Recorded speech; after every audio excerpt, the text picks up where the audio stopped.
Next on Worcester News Tonight, a winter parking ban going into effect for Worcester. We'll tell you what to expect in the forecast. Plus, a local brewery expanding its distribution area in New England. We'll have the details.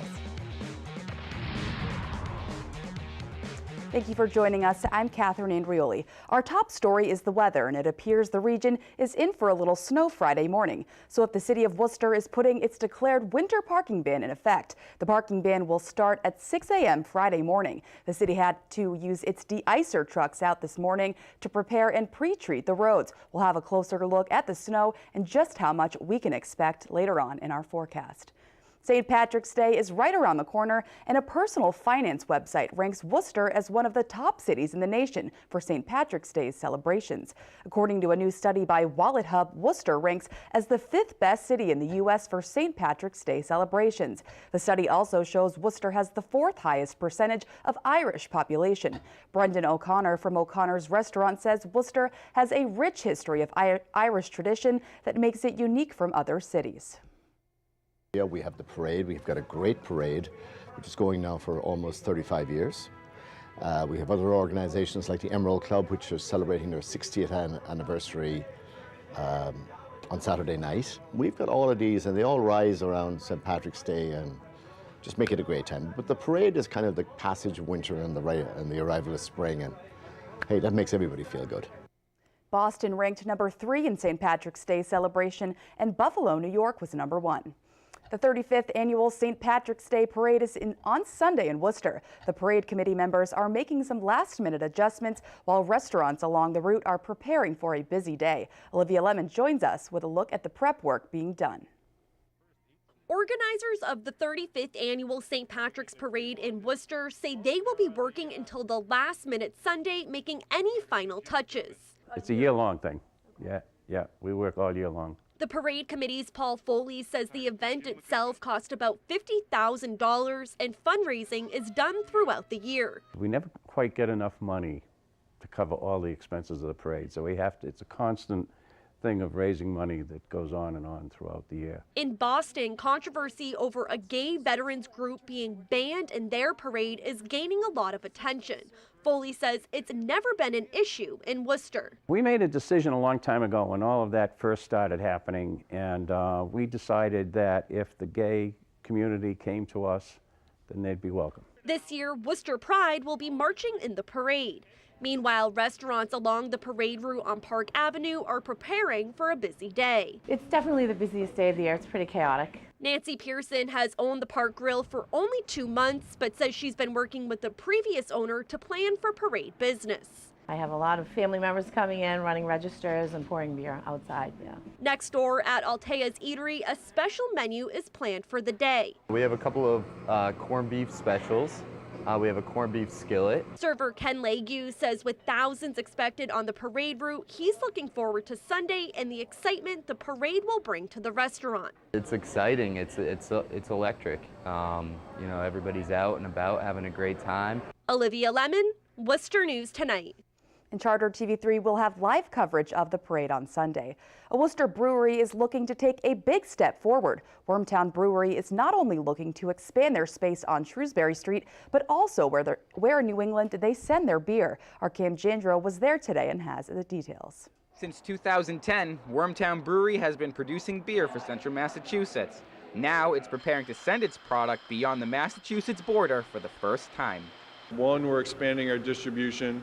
We're sending packaged beer out to the Metro West market, which is finishing off our Massachusetts distribution footprint. And we're also sending draft beer down to Rhode Island in limited quantities starting at the end of March. Wormtown will also be expanding their offices here in Worcester, adding 2,000 square feet of space for offices and storage. Brewmaster Ben Roche says the brewery's popularity made expansion a necessity. Obviously, if we had known that there'd be this much demand, we would have started with a bigger space 3 years ago when we moved to Shrewsbury Street. So we're really just trying to keep up and, make sure that the beer is there when people are looking for it. Next Friday marks Wormtown's 7-year anniversary. The brewery will be releasing birthday brew number 7 for the occasion, which will be a Belgian strong golden beer. General Manager John Hannafin says Wormtown is excited for the future. We're growing locally and internally. We're excited to be staying here on Shrewsbury Street. It's a great city, it's a great location, a great neighborhood. We're pleased to be doing all of that. Now, Wormtown Brewery will be celebrating their birthday next Friday, March 17th, which also marks St. Patrick's Day. You can come down, enjoy some live music, have some birthday cake, but also try their limited edition special birthday beer.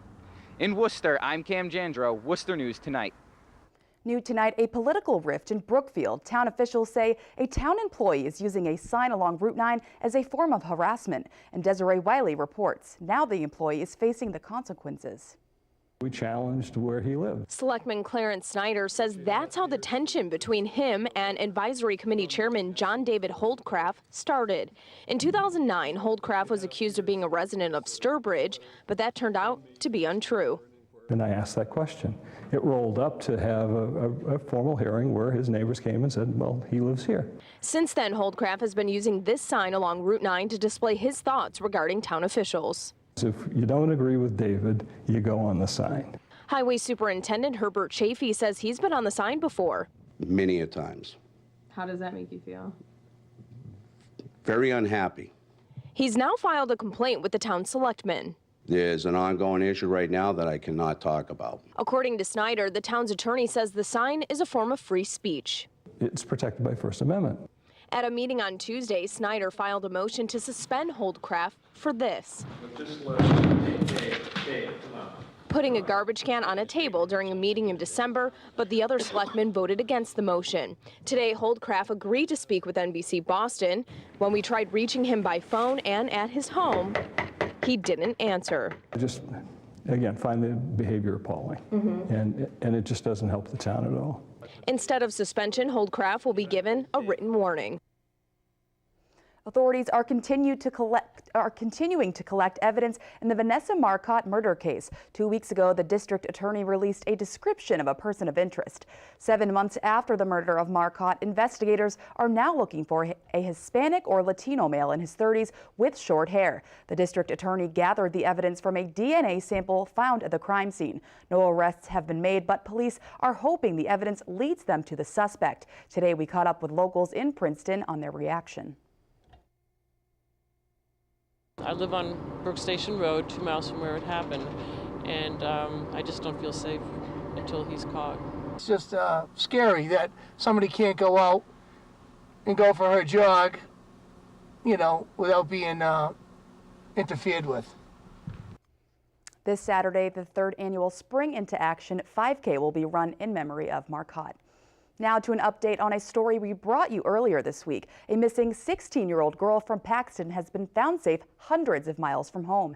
Paxton police say she was with her 18-year-old boyfriend and they were found near Virginia Beach. Eva Douglas has been missing since Monday afternoon. Both her and her boyfriend are students at Wachusett Regional High School. Police say Douglas's parents are on their way to Virginia to bring Eva home.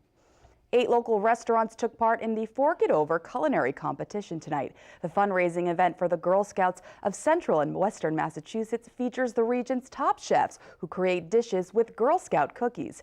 Area chefs created appetizers and desserts using Girl Scout cookies and were judged by a panel. Niche Hospitality and Figs and Pigs Kitchen were among those restaurants participating. Chefs we spoke with say they enjoy participating in the event and bringing the restaurant community together, all for a good cause.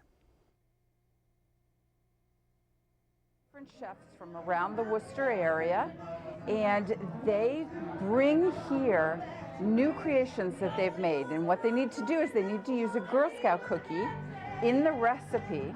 And then we have some that are savory and some that are sweet. Because when I first started at Figs and Pigs, I heard about the competition, and I was a Girl Scout leader way back when.